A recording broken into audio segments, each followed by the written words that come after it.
గొప్ప కార్యక్రమమో ఏదో పెద్ద దీనికి పైనటువంటి సిబిఐయో లేదంటే ఇంకా పెద్ద ఇంటర్పోలో ఎవరు దీనిపైన విచారించాల్సిన అవసరం లేదు. ఒక చిన్న లాజిక్, ఆవు లేకుండా పాలు రావు, పాలు లేకుండా నెయ్యి రాదు.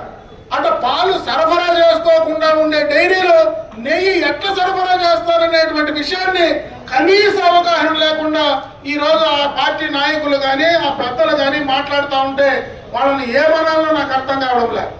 ఈరోజు ప్రభుత్వాలు మారచ్చు, నాయకులు మారచ్చు, కానీ భగవంతుడు మారడు. భగవంతుడు అందరికీ భగవంతుడే. ఈరోజు వైసీపీ వాళ్లకు భగవంతుడే, తెలుగుదేశానికి భగవంతుడే, జనసేనకు, భారతీయ జనతా పార్టీకి, ఈ దేశంలో ఆ భగవంతుడు నమ్మేటువంటి భక్తులందరికీ కూడా భగవంతుడే.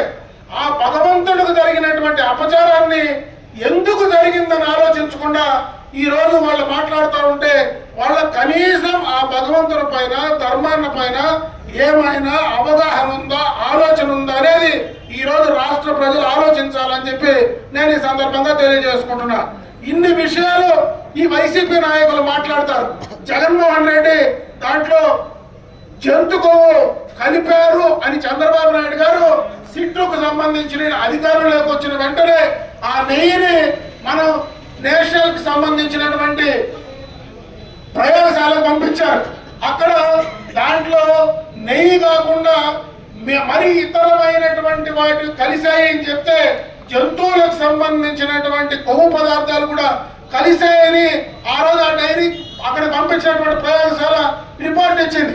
ఈ రోజు ఆ జంతువులకు సంబంధించినటువంటి అవేమి ఆనవాళ్ళు లేవని చెప్పి ఈ రోజు సిబిఐ కానీ ఇప్పుడు దానికి సంబంధించినటువంటి విచారణ సంస్థలు ఏవైతే చెప్తా ఉన్నాయో అవి చెప్తా ఉంటే దానికి ఈ రోజు వైవి సుబ్బారెడ్డి గారు మాట్లాడుతూ ఉన్నారు. ఆ రోజు చంద్రబాబు నాయుడు గారు జంతువులకు సంబంధించినవి ఉన్నాయన్నాడు, తప్పు మాట్లాడినాడని. ఈ రోజు సిట్టు క్లియర్ గా ఇస్తా ఉంది.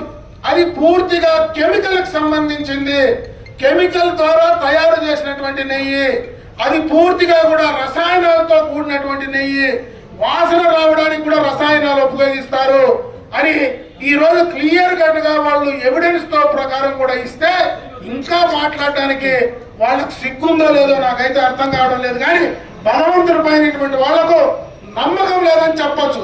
ఈ రోజు అదే పార్టీలో ఈ రోజు ఆ యొక్క వైఎస్ఆర్ కాంగ్రెస్ పార్టీలో ఉండేటువంటి నాయకులందరూ కూడా చెప్తా ఉన్నా, మేమందరం హిందువులు, మేము నమ్ముతాం మా భగవంతుడిని. నేను అడుగుతా ఉన్నా, మీ పార్టీకి సంబంధించినటువంటి అధినాయకుడు హిందువా? డైరెక్ట్గా చెప్పండి. ఒకడైనా చెప్పగలడు ఆ పార్టీలో ఉండేవాడు? నువ్వు హిందువుగా కానివాడు, హిందువుల మనోభావాలు నువ్వు ఎట్లా కాపాడుతావు? కనీసం నువ్వు మాట్లాడడానికి, మీరు మాట్లాడడానికి కనీసమైనటువంటి అర్హత ఉందేనని అడుగుతా ఉన్నా. ఇంతమంది భక్తుల మనోభావాలను అన్యాయం చేసి ఈరోజు వైవి సుబ్బారెడ్డి గారు మాట్లాడుతూ ఉన్నారు. ఆయనకు సంబంధించినటువంటి పిఏ ఖాతాలో, చిన్నప్ప ఖాతాలో 4,59,00,000 రూపాయలు ఎట్లా దానికి వచ్చినాయి, ఎందుకు వచ్చినాయి చెప్పే పరిస్థితి ఉందని అడుగుతా ఉన్నా. మీకేమీ సంబంధం లేకపోతే, ఆ నెయ్యికి సరఫరా చేసినటువంటి ఆ ఏజెన్సీలకు సరఫరా లేకపోతే ఆ డబ్బులు మీకు ఎందుకు వచ్చాయనే దానిపైన చెప్పాల్సినటువంటి బాధ్యత లేదని అడుగుతా ఉన్నా. అన్ని రకాల కలిసి మద్యంలో నాశనం చేశారు, అన్ని రకాల దోచుకున్నారు.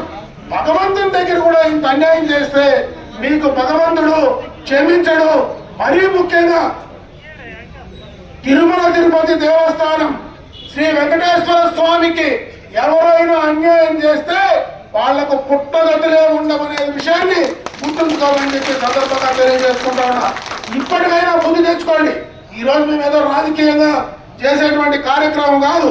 ఈ రోజు ఇంతమంది చేశామంటే రాజకీయం కోసమే రాలేదు. భగవంతుడి పైన నమ్మకాన్ని పెంచుకోవడానికి వచ్చాం.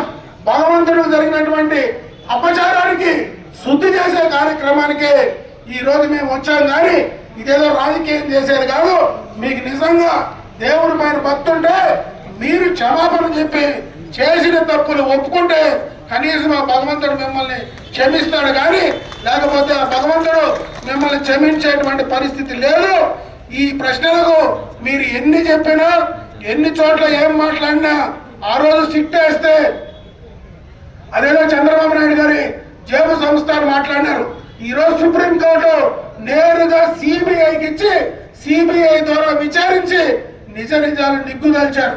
కనీసం ఇప్పటికైనా బుద్ధి తెచ్చుకొని మీరు న్యాయంగా నీతిగా ఆ యొక్క ధర్మాన్ని నమ్ముకునేటువంటి హిందువుల మనోభావాలను దెబ్బతీయకుండా ముందుకు పోవాల్సిందిగా నేను ఈ సందర్భంగా ఆ పార్టీ నాయకులకు హెచ్చరిస్తూ, ఇంకొకసారి దయచేసి మీరెవరు భగవంతుని గురించి మాట్లాడేటువంటి సాహసం కూడా చేయొద్దు. నిజంగా భగవంతుని పైన నమ్మకం ఉంటే తప్పు ఒప్పుకొని చెంపలేసుకొని భగవంతుడు జరిగినటువంటి అన్యాయం మీ యొక్క హయాంలో జరిగింది కాబట్టి మీరు ఆ అన్యాయానికి క్షమాపణ చెప్తే ఖచ్చితంగా భగవంతుడు మీకు సహాయం చేస్తాడని చెప్పి తెలియజేసుకుంటూ సెలవు తీసుకుంటూ ఉన్నాను.